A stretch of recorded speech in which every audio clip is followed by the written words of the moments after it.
स्वातंत्र्यापूर्वी संरक्षण केलेला आहे। हा दैदीप्यमान इतिहास आपल्याला शिवाजी महाराजांच्या इतिहासापासून जगत ज्ञात आहे आणि हा असा जाज्वल्य इतिहास जागवण्याच्या 350-400 वर्षानंतर या मराठा समाजाच्या किंबहुना कुणबी या जातीच्या मागणीसाठी दादांचे 8वं उपोषण आहे, ते आमरण उपोषण आहे।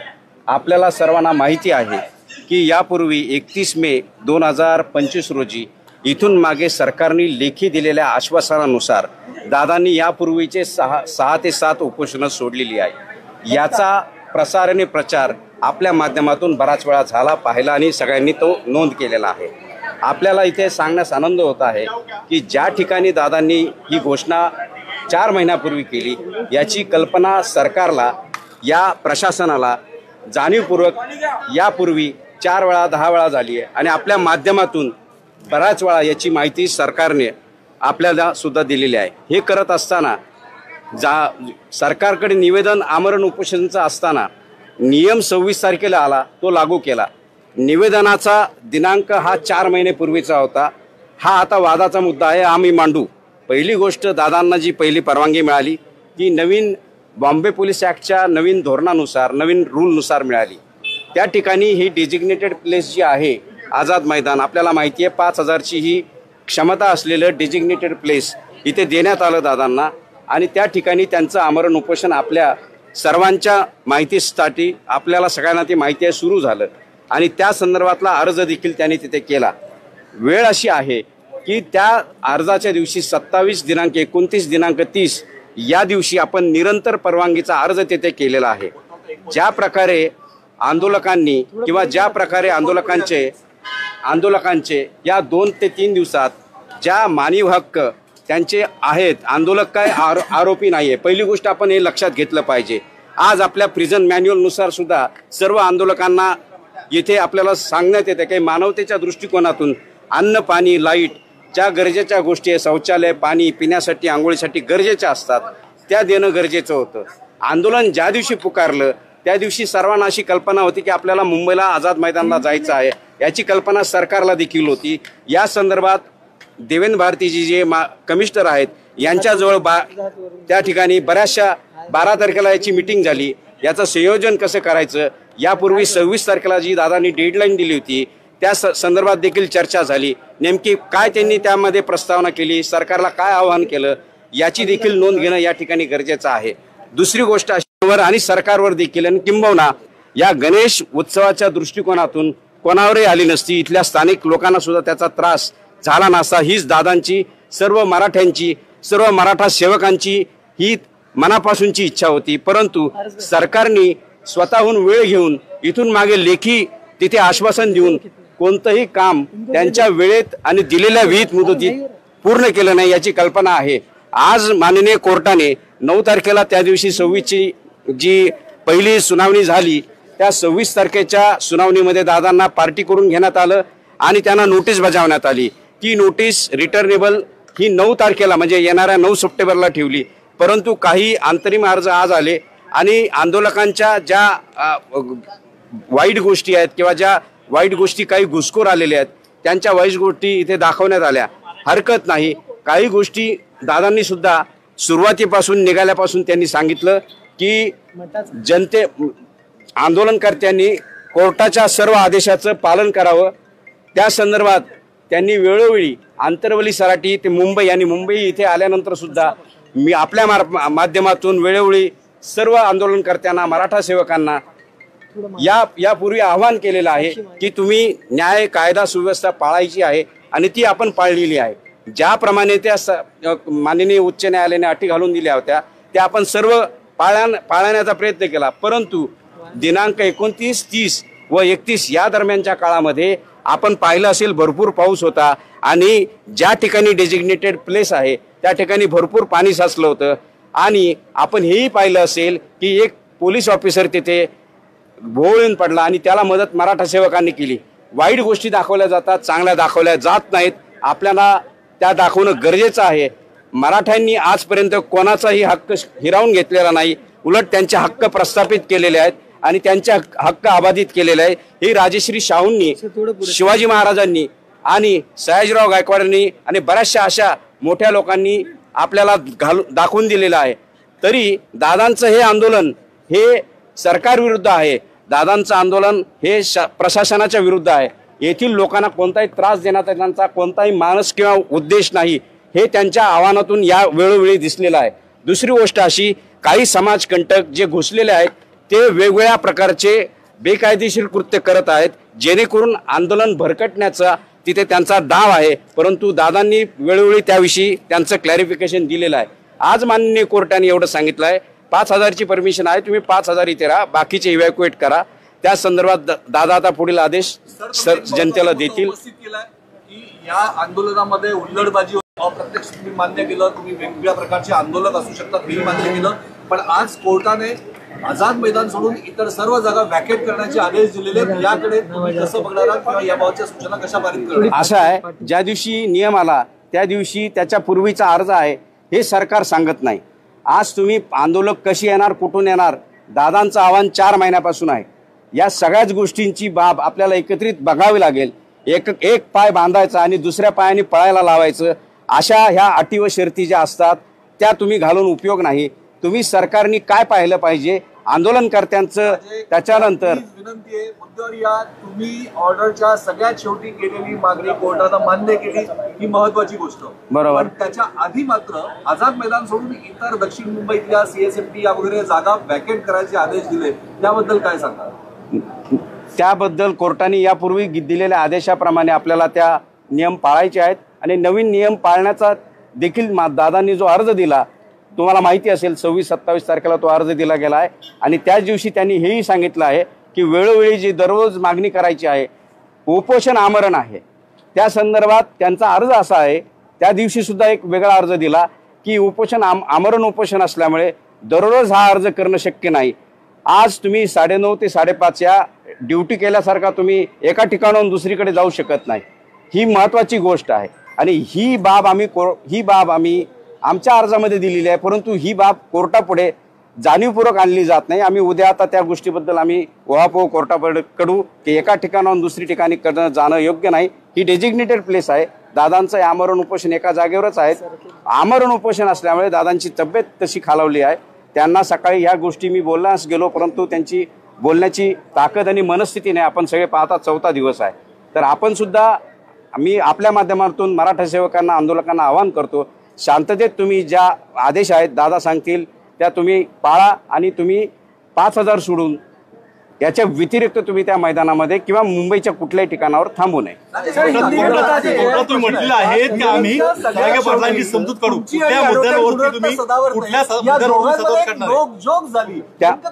बरोबर आहे, गुणरत्न सदावर्ते जबाबदार वकील आहेत, त्यांनी जबाबदार वकिलासारखं वागावं आणि त्यांनी जे मध्ये जे मीडियाला वेगवेगळे बाईट्स देतात त्यामुळे आंदोलनकर्त्यांमध्ये कारण नसताना मनस्ताप व एक क्लेश निर्माण होतो आणि समाजामध्ये एक तेढ निर्माण होते, ती थांबवावी, त्यांना सुद्धा थांबवावं आणि मीडियानी सुद्धा त्यांना विचित्र प्रश्न विचारण्यापासून थांबवावे, ही नम्र विनंती आम्ही या ठिकाणी मराठा सेवकांनी केली। तुम्ही जरांगे पाटील यांची समजूत काढणार आहे असं कोर्टात म्हटलं, कुठल्या मुद्द्यांवर समजूत काढणार? आम्ही जरांगे पाटलांची एक मुख्य ते आंदोलनकर्ते आहेत, मराठा सेवक आहेत, ते स्वतःला मराठा सेवक म्हणून घेतात। या सर्व मराठा सेवकांनी महाराष्ट्रातून आलेल्या याची दखल प्रामाणिकपणे याची घेतली पाहिजे, त्यांचा आदेश तिथे पाळला पाहिजे। त्यांचा आदेश हा सर्वांसाठी आज शिरसावन्य आहे आणि या उलट मी आता जाऊन सांगतो, आमच्या दोन्ही वकिलांनी राजेश टेकाळे जे असतील, डुबे जे असतील, यांनी तिथे सांगितलं की तुम्ही सरकारला त्यांनी केलेली मागणी मान्य करायला लावा, आंदोलन 1 दिवसात 1 तासात संपेल, हे दादांनी देखील सांगितलं। मी सुद्धा बऱ्याच वेळा मीडियासमोर सांगितलेलं आहे। आंदोलन वाढवण्याचं कारण काय? ठीक आहे, त्याला काही प्रोसिजर आहेत, परंतु त्यांनी घोषणा केल्यानंतर लेखी स्वरूपात काही दिलं तर आंदोलन थांबू शकतं। कोर्टाचं आताच महत्वाचं आहे की आंदोलनकर्त्यांची हुल्लडबाजी असेल किंवा ते काही ठिकाणी कुठे कबड्डी खेळतात वगैरे असे व्हिडिओज काहीतरी दाखवले वाटतं किंवा रस्त्यावर आंदोलन करतात असेल, तर त्यावरून लॉ अँड ऑर्डर इश्यू तयार झाला। आता मनोज दादा सुरुवातीपासून तुम्हाला एक सांगतो, नाही पण मग आंदोलक CSMT असलं तर दुसरं रस्त्यावर जामच आहे। तुमचा प्रश्नच कळाला। बरं, मी असं म्हणतोय कोर्टाने मूळ असं म्हटलेलं आहे की लॉ आणि ऑर्डरचा इश्यू तयार झाला असेल तो सरकारने या सगळ्यामध्ये बघितला पाहिजे. आता त्या संदर्भात कोर्टात व्हिडिओ दाखवण्यात आले, ते आंघोळ करतात वेगवेगळ्यावरती किंवा पिटिशनरचं म्हणण्यात कोणतरी कबड्डी खेळत आहे. मुद्दा असा आहे की मनोज जरांगे सांगतायत की रस्ते खाली करा, लोकांना जाऊ द्या, तरी सुद्धा आंदोलक ते ऐकत नाहीत. CSMTचा रस्ता 4 दिवस झाले जाम आहेत, ते मोकळा करत नाहीत, पोलिसांना सहकार्य करत नाहीत असं दिसतंय या सगळ्यावरून. तर काय नक्की शेवटी आव्हान दादा करतील, तुमच्या म्हणण्याला अर्थ आहे. शेवटी आव्हान दादा करतील, या सगळ्या गोष्टी हळूहळू होतील. उद्या 4 वाजेपर्यंत वेळ दिलेला आहे आणि मराठा सेवक माझे गरीब जरी असले प्रामाणिक आहेत, दादांच्या शब्दाला प्रचंड मान देतात आणि ते करतील. दुसरी गोष्ट, ही लॉ अँड ऑर्डर सिच्युएशन का आली? तुम्ही दादांनी दिलेल्या आणि आंदोलनकर्त्यांनी दिलेल्या निवेदनाकडे सुद्धा लक्ष गांभीर्याने दिलं पाहिजे. ज्या सुखसुविधा तुमच्या आमच्या मनामध्ये असतात, पाणी, लाईट, आंघोळीचं पाणी, संडास, शौचालय, त्याच्यानंतर जेवण, या गोष्टी तुम्ही अडून, तुम्हाला माहिती आहे दोन दिवस तिथे तुम्ही खाऊगल्ली बंद होती, कोणत्या कारणाने बंद होती, हे सरकारचं काम आहे. तुम्हाला जर जेवण पाणी मिळालं नाही, ह्या सगळ्या गोष्टी ऑब्वियस आहे होणार. त्यामुळे ॲक्शनला रिॲक्शन असते. याकडे एक वेगळ्या अँगलने सुद्धा तुम्ही पाहिलं पाहिजे. पत्रकारांनी हे अधोरेखित केलं पाहिजे. ज्यावेळेस तुम्ही या संदर्भात अर्ज करतात, तुम्ही डिझास्टर मॅनेजमेंट करणं, मी 12 तारखेला मी आवर्जून देवेंद्र भारतींना त्या मीटिंगमध्ये सांगितलं होतं की तुम्ही ही सगळी सुखसुविधा उपलब्ध करण्यासाठी, वॉर रूम तयार करण्यासाठी, ट्रॅफिकचा रकस कमी करण्यासाठी, त्याचबरोबर गणेश फेस्टिवल असल्यामुळे आतील बांधवांना, बंधूंना जे या संदर्भात मुंबईत राहतात, या बहुल भागात 8 कॉर्पोरेशन एरियात राहतात, यांच्या घरी गणपती असतो, सगळ्यांच्या असतो आणि हे आदराचं असं हे गणेश फेस्टिवल आपल्याला माहिती असतं मुंबईमध्ये आणि मुंबईच्या परिसरामध्ये. आपण त्याचा सन्मान करण्यासाठी त्याही लोकांना कोणताही त्रास होऊ नये आणि हा सुट्टीचा दिवस असल्यामुळे तुम्हाला हे लक्षात आलं असेल, पाणी न मिळाल्यामुळे या सगळ्या गोष्टी झाल्या. जेव्हा याच्या बातम्या तिथे गेल्या तेव्हा तेव्हा संपूर्ण महाराष्ट्रातून खाण्याचे आणि पाण्याचे ट्रक आले आणि त्या वितरित करण्यासाठी त्यांनी जेव्हा तिथे सुरुवात केली, त्याच्यानंतरचे हे व्हिडिओ तुम्ही सांगताय झालंय, कारण तो एक राग मनामध्ये होता आणि ते झालं असेल. काही लोक घुसले. गंभीर मुद्दा हिअरिंग मध्ये समोर आला. आंदोलक पत्रकारांवर सुद्धा हल्ले करताय, महिला पत्रकारांना धक्काबुक्की झाली. मनोज जरांगे पाटील यांनी सुद्धा त्या तुम्हाला माहिती असेल, त्यावेळेस सुद्धा मनोज दादांनी स्पष्टपणे सांगितले, कानाखाली काढा. जो कोणी तुम्हाला त्रास, आजपर्यंत तुमच्या या 200-400 चॅनलला माहिती आहे, दादांनी स्पष्ट आदेश दिलेले आहेत. कोणी तुमच्याशी हुल्लडबाजी केली, पोलिसांची केली, कारण आम्ही सतत संपर्कात होतो. पोलीस प्रशासन हे सांगणार नाही की त्या दिवशी रात्री आम्ही 4-5 वाजेपर्यंत, दुसऱ्या दिवशी 4-5 वाजेपर्यंत काय केलेलं आहे. पोलिसांना हे सांगावं लागतंय. त्यांनी सांगितलं पाहिजे की काही लोकांनी इथे ती ट्रॅफिक मोकळी करण्यासाठी सुद्धा प्रयत्न केले आणि दादांनी काल तुमच्या सर्वांसमोर सांगितलंय, असं कुणी करत असेल, कुणी घुसखोर असेल, मुद्दाम करत असेल, त्यांना तुम्ही तुमच्या भाषेत उत्तर द्या. त्यांनी कोणाची गय केलेली नाही. आणि स्त्रियांचा आदर करणं हा आपल्या प्रत्येक समाज मनाचा एक आरसा आहे आणि तो सांगण्याची कोणाला गरज नाही. तो धडा आपल्याला घरातच मिळतो आणि तो सर्वांनी पाळावा, हेच दादांचं कालचंही सांगणं होतं. धन्यवाद.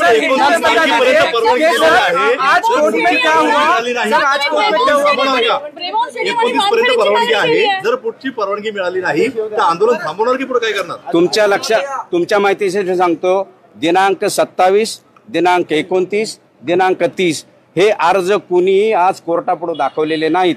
निरंतर, कारण एका वेळी 2 कंडिशन चालू शकत नाही, ही ॲल्युमिनी आहे. दिनांक 27ला, दिनांक 29ला आणि दिनांक 30ला दादांनी तिथे अर्ज केलेला आहे. तो विहित नमुन्यात नाही, असं सरकारचं म्हणणं आहे. सरकारने हे सांगितलं पाहिजे. निरंतर असा अर्ज दादांनी आमरण उपोषणासाठी मागितला आहे, तशी परवानगी मागितली आहे. आपल्या माध्यमातून सरकारने त्याची दखल घ्यावी. तो अर्ज आजपर्यंत त्यांनी निकाली काढलेला नाही. खोट्या बातम्या तुम्ही करू नका, विचित्र बातम्या तुम्ही करू नका, जेणेकरून समाज घटकांमध्ये आणि आमच्या मराठा सेवकांमध्ये वेगळा संदेश जाईल. कृपा करून हा संदेश तुम्ही चांगल्या पद्धतीने पोहोचवा. आपल्या माध्यमातून मी हात जोडून दादांतर्फे विनंती करतो, एक समाज बांधव म्हणून. कारण मोठ्या प्रमाणात आंदोलक येतात, या अशा ठिकाणी होणं ते काही स्पेशल नाही आहे आणि त्याची मागणी करणं तेही काही वेगळं नाही. कारण गैरसोय आणि हक्क याच्या कुठेतरी समन्वय साधला पाहिजे, म्हणून कोणीतरी ती मागणी केली आणि ती मागणी आमची नाही आहे. ती त्यांनी काल कोणीतरी त्यांना सुचवलं म्हणून ती मागणी आली आणि ते दिलं तर हरकत काय. या जमिनी, या कलेक्टर कचेरी, तुमच्या रेल्वेज या आमच्या छातीवर उभ्या आहेत. याची तुम्ही कृपया दखल घ्यावी, हे महाराष्ट्राला सांगावं. शेतकऱ्यांनी त्यासाठी जमिनी दिलेल्या आहेत, हे तुम्ही याची दखल घेऊन सांगितलं पाहिजे. सर थोडं पुढे या ना सर, पहिला थोडं पुढे या सर. थोडं पुढे या, थोडं पुढे या, थोडं पुढे. हा बस, हा बस आता परफेक्ट. भाई अभी बोल लो, थोड़े मागे या. आज कोर्ट में क्या हुआ है? आज मुद्दे को लेकर माननीय कोर्ट ने क्या आदेश दिए हैं? माननीय कोर्ट ने ये कहा है आपको डेजिग्नेटेड ग्राउंड दिया गया है, वो आज़ाद मैदान है. आप उससे ज़्यादा जो तादाद में लोग आए, तादाद बढ़ने के कारण आपको मालूम है 2 दिन खाना पानी और सब बंद था.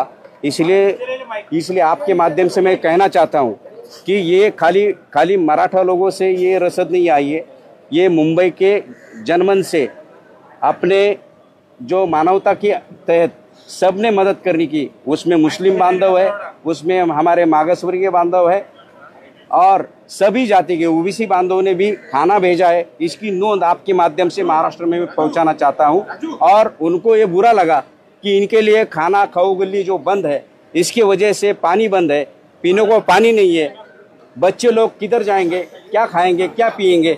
इसके लिए मानवता के माध्यम से, मानवता दिखाने के माध्यम से ये सब खाना और पीना इन्होंने भेजा है और उसका स्वीकार हमने किया है, सभी लोगों ने किया है. मुस्लिम बांधवों ने भी सब मदद भेजी है, आप कहीं से भी चेक कर सकते हो. कोर्ट में जो बात कही गई कि नियमों का उल्लंघन हो रहा है, जितना भी मराठा आंदोलन चल रहा है सभी जगहों पर लगातार, उसके बारे में अभी दादा उनसे आह्वान करेंगे और कल तक 4 बजे तक आपको कोर्ट की तरफ से क्या आदेश दिए गए? 4 बजे तक जो उससे ज्यादा कोई पब्लिक है, जो आंदोलक है, वो वहाँ से जो एरिया है वहाँ से वो मिस्टर पाटिल की तरफ से ये कहा जाएगा कि जो भी हम उनको अभी ये ऑर्डर, नियमों का पालन करेंगे आप लोग? ये ऑर्डर सभी हम उनको समझाएंगे और उसके बाद वो आदेश देंगे. सबसे महत्वपूर्ण सवाल ये है कि पिछले 2 दिन में महिला पत्रकारों के साथ इस आंदोलन में बड़ी बदतमीजियां हुई हैं. इस पर दादा जो है वो किस तरीके से रिएक्ट कर रहे हैं? दादा ने इमीडिएटली किस तरीके से आपके सामने इमीडिएटली, पूरी मीडिया थी आपके सामने, इमीडिएटली दादा ने बोला उनके कान के नीचे दे दो.